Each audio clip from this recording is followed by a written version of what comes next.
मुझे एक सवाल और करना है। ये एप्लीकेशन में लिखते लिखते पता नहीं कितना समय लगेगा, मुझे नहीं पता। मैं अब लिखते लिखते भी परेशान हो जाता हूँ। तो जो दागदा फायर में दिखाया है कि बैठे बिठाए उस पर रिश्वत का, संजय दत्त के बाप के पर रिश्वत का आरोप लगा दिया जाता है क्योंकि वो ईमानदार होता है और उनके साथ हाथ नहीं मिलाता, तो वो देशभक्त देशद्रोही हो जाता है। हाथ मिला लेता तो वो और भी पक्का देशभक्त हो जाता, और भी पक्का।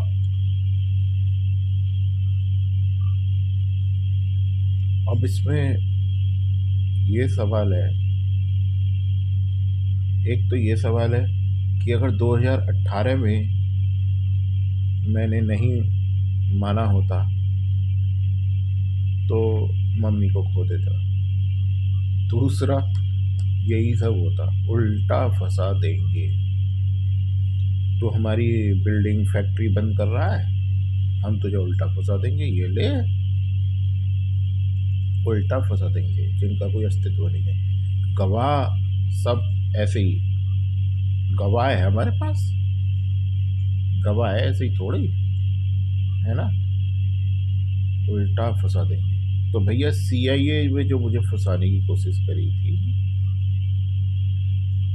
है ना, मैं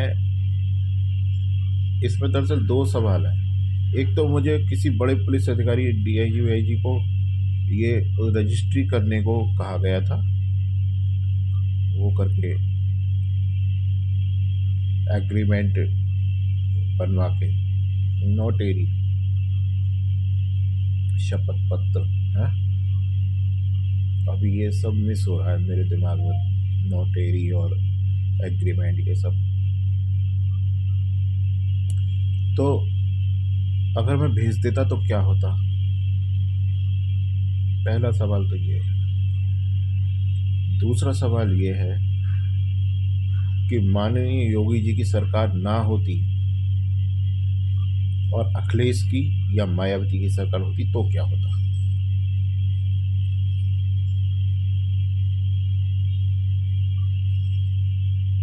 जवाब इन सवालों में ही है।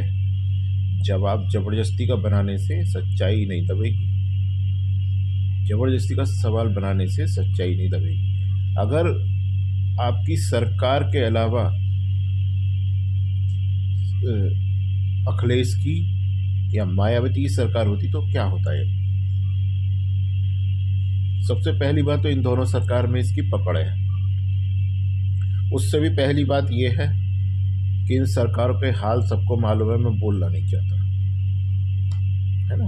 ये किस लेवल के गुंडे पालते हैं ये सब सब जानते हैं।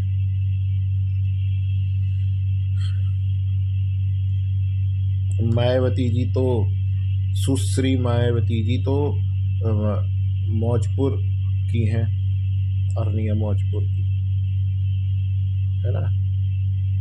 और माननीय पूर्व अखिलेश जी तो एटा के हैं। एटा तो नाम ही है वैसे ही। अरनिया जो मौजपुर है वो खुर्जा के पास में ही है। इन लोगों की बहुत अच्छी पकड़ है वहाँ, इनसे मतलब मायावती से। और अखिलेश सरकार में भी इनकी बहुत ज़बरदस्त पकड़ है, ये मेरे पास ठोस प्रमाण है इसके।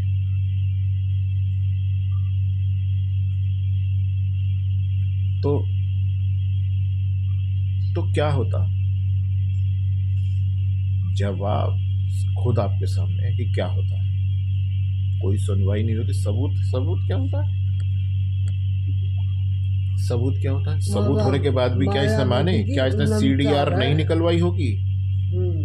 CDR निकलवाई होगी ना। जिन सबूतों को देख के आपने इनको, इस CIA के सबूत को बेकार कर दिया कि हाँ ये साजिश है ना, ये साजिश है, देख के आपने इनको बेकार कर दिया। तो मैं क्या कहना चाह रहा था, दिमाग से निकल गया एकदम, बहन जो साला निकल गया। तो मतलब हमने रिजेक्ट कर दिया उसमें, तो इसने CDR हाँ निकलवाई होगी, तो क्या उसमें ये सबूत नहीं होंगे? क्योंकि ये व्हाट्सएप पे उसने अपनी प्रोफाइल में लगाए थे, तो क्या ये उसमें व्हाट्सएप पे नहीं, वो CDR में नहीं निकले होंगे? जो इंटरनेट का रिकॉर्ड निकलता है वो उसमें नहीं होंगे ये सबूत? लेकिन उसके बावजूद ये मेरे पीछे पड़ा रहा इन चीज़ों को लेके। तो क्या ये मुझे फंसाना नहीं चाहता था जानबूझ के? जानबूझ के नहीं फंसाना चाहता था? जांच का हिस्सा कहाँ था? दूसरे केसों में नहीं फंसाना चाह रहा है क्या जबरदस्ती? दूसरे केस में नहीं फंसाना चाह रहा है क्या? कार को आज तक मानने को तैयार नहीं है, और जिसने ये किया उसे पकड़ने को तैयार नहीं है। इन सब के पीछे दिलचस्पी किसकी थी इसको नहीं मानता, उसे छुड़ा और लेता है ये साजिशें करके, है ना? मगर रिमांड पे लेके पूछता नहीं है। ऐसे बहुत सारे सवाल हैं, मुझसे बोला नहीं जा रहा दरअसल अभी, मेरी सांस फूल गई है। मैं रख रहा हूँ।